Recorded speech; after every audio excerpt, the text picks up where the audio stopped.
journal, the posting of the cash payment journal to general ledger.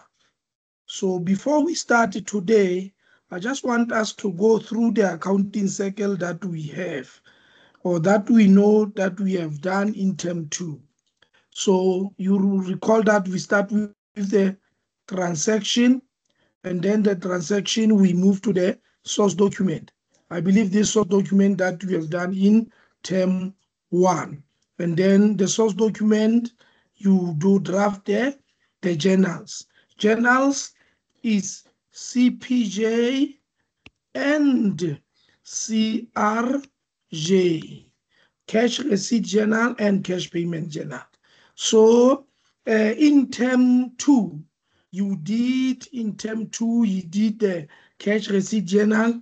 Now in term 3, you did the cash payment journal. This one you did in term 3. So term 4, we do the posting to general ledger. So we are going to do the posting of the cash payment journal. So currently we are here. We are here with regard to the accounting cycle, when you check the accounting cycle. So I just wanted us to check that so that we don't get lost. So let's move to the next slides. When we check the accounts that we have, when you do the general ledger, you must be able to know the accounts and be able to understand these accounts on where are these accounts falls under. So we have the assets account. Assets account, which is land and building, vehicle, equipment, bank, trading stock, and debtors. So today we are going to look at these two ones. We are going to look at these two ones, equipment and bank, under the assets. And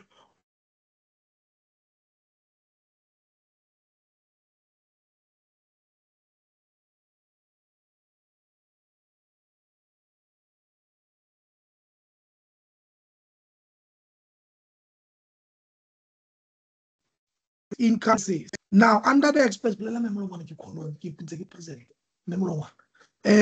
now under the expenses, we are going to look at the salaries. We are going to look at the salaries. We are going to look at maybe telephone, but specifically we are checking on at least two expenses account. Those are the accounts that we are going to do today. So let's carry on grade 8. So let's carry on grade 8. As I have mentioned, we are going to do the general ledger. General ledger is separated into two parts. We have a debit side and we have a credit side. They look the same when you check. It's separated into two parts. Like for instance, as I've mentioned, we are going to look at the bank account. So this one is a debit side and this one is the credit side. So when you do the general ledger, it is important to pay attention on the accounts on which side this account will be affected. But it's easy because there are tactics that you apply that will make you to understand when you deal this account so that it becomes easy for you. We are also going to look at the equipment account. As I've mentioned, it is having a debit side and a credit side. So, and when you do the general ledger, there are two accounts that are affected. Either the other account will go to the debit side and the other one will go to the credit side. You need to pay attention to that. Two accounts that are affected. And then under the nominal account, we'll look at the stationary account. How do we transfer the expenses? This one is an expense, this one. It's an expense that I've mentioned that we are going to look at. And then the last expense that we are going to look at is salaries. It's salaries.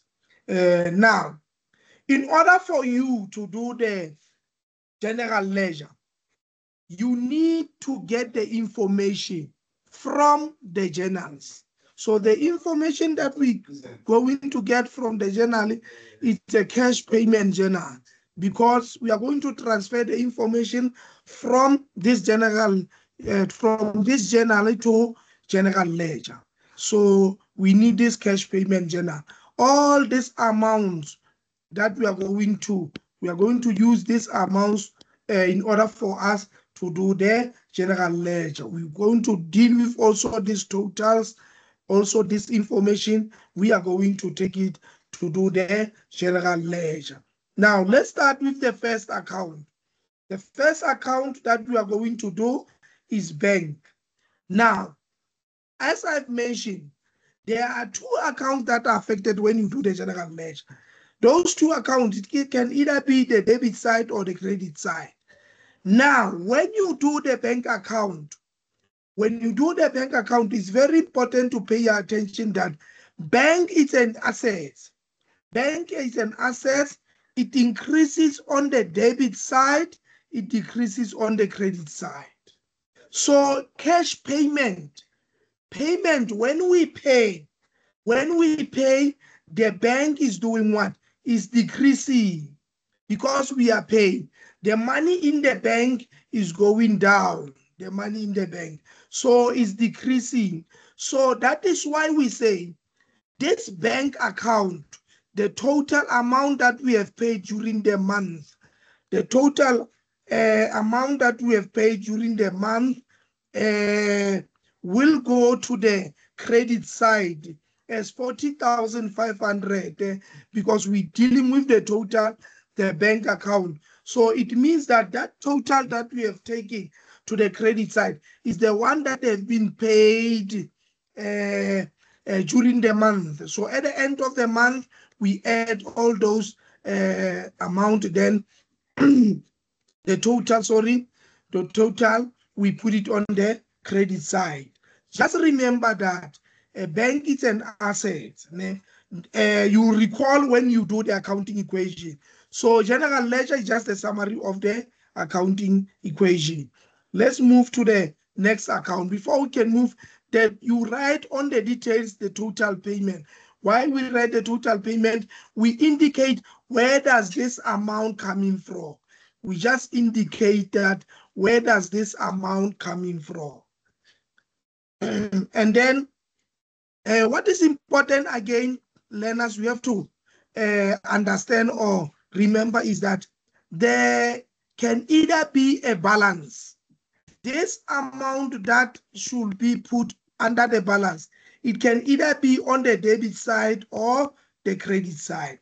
Let's say, for instance, if the balance is 200, then it says DR. It means this amount will be taken to the debit side. But if this 200, it is saying CR, it means this balance will be taken to the credit side. Is the one that we are going to start with and say balance, like we did here. So in this case, there was no balance.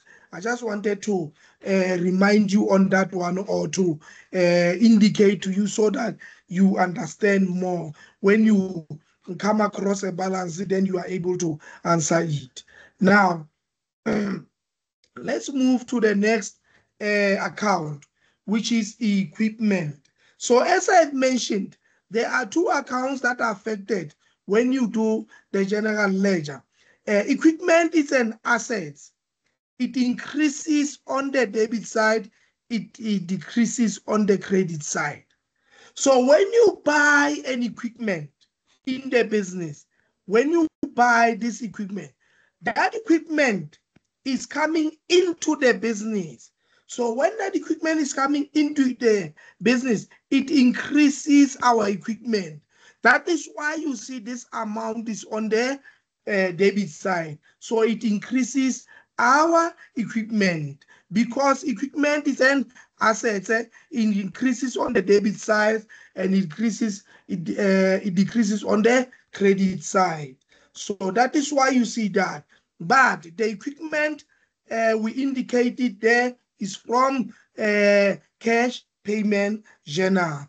And then we indicate there at the end of the the month, the December month, you write it on that side.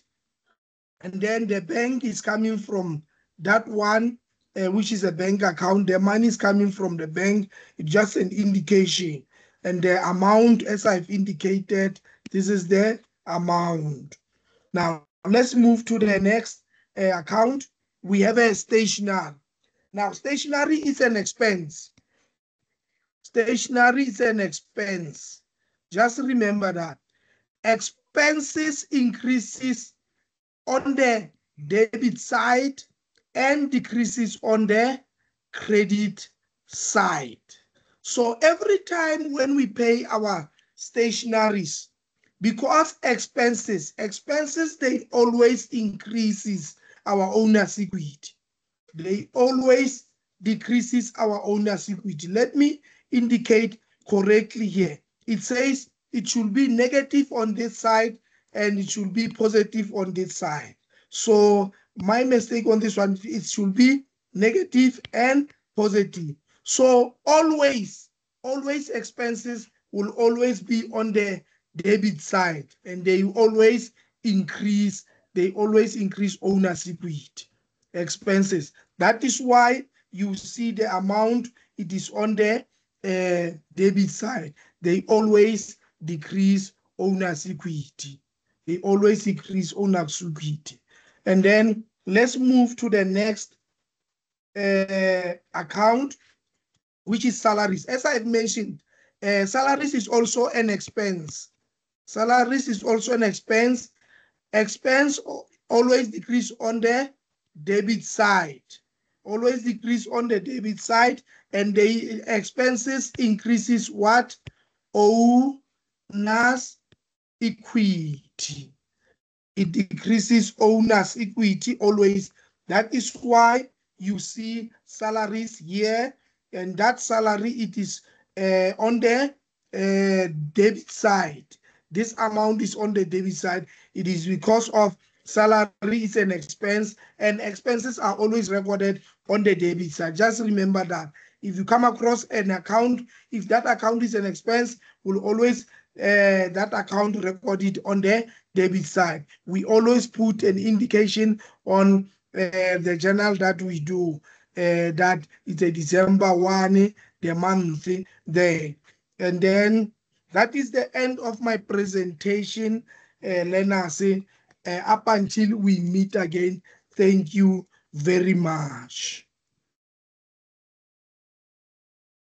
Thank you. Thank you, Mr. Schlapper.